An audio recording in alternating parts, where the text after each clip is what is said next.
yang ada gitu di dalam e-commerce. Tentunya yang pertama tadi mengarah kepada penipuan gitu, mengarah kepada penipuan yang sebetulnya ini juga kalau kita lihat sih hanya berpindah media aja, sesuatu yang tadinya ada di nyata kemudian berpindah ke digital gitu kan, penipuan. Tetapi kalau kita bicara keamanan siber yang kita deteksi di BSSN sekarang, baik itu di e-commerce maupun aktivitas kita karena pandemi, itu adalah kebanyakan para penjahat ini melakukan phishing gitu. Mereka mencoba mengambil data pribadi kita dengan berbagai macam cara, mengemilkan spam email dan segala macam, memancing supaya dapat aset informasi kita, terutama terkait dengan keuangan. Itu yang kemudian mau mereka pakai gitu. Makanya sekarang marak sekali data breach, karena yang diincar adalah data-data pribadi yang kemungkinan bisa digunakan untuk melakukan transaksi ilegal atau fraud. Jadi mereka banyak melakukan social engineering kepada masyarakat di rumah untuk mendapatkan data pribadi. Apa yang dilakukan BSSN? Yang dilakukan BSSN adalah tentunya kita membangun kesepahaman dengan teman-teman pelaku ekonomi digital, hati-hati, kewaspadaan.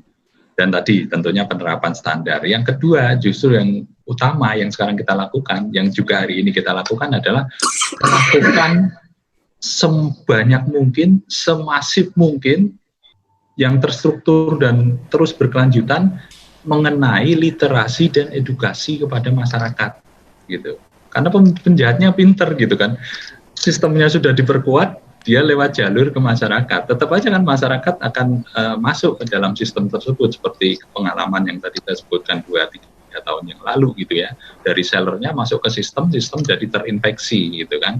Karena sellernya tidak menjaga dengan baik. Jadi sekarang makanya Mas Andri mungkin bisa, teman-teman yang lain juga yang hadir di sini bisa cek ke media sosialnya BSSN yang dikelola oleh Humas BSSN.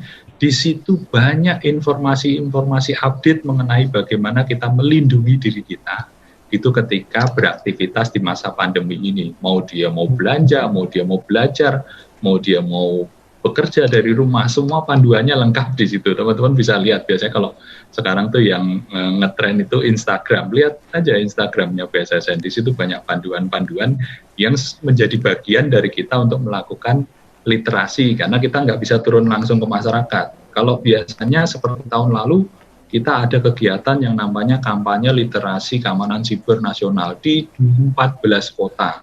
Pesertanya sampai 19.000 orang. Tapi saat ini kan kita enggak, jadi kita lakukan kampanye secara daring, termasuk dengan saat ini dengan Bukalapak ini kita bisa lakukan kampanye seperti ini. Ini yang saat ini dilakukan oleh BSSN. Terima kasih Mas Andri.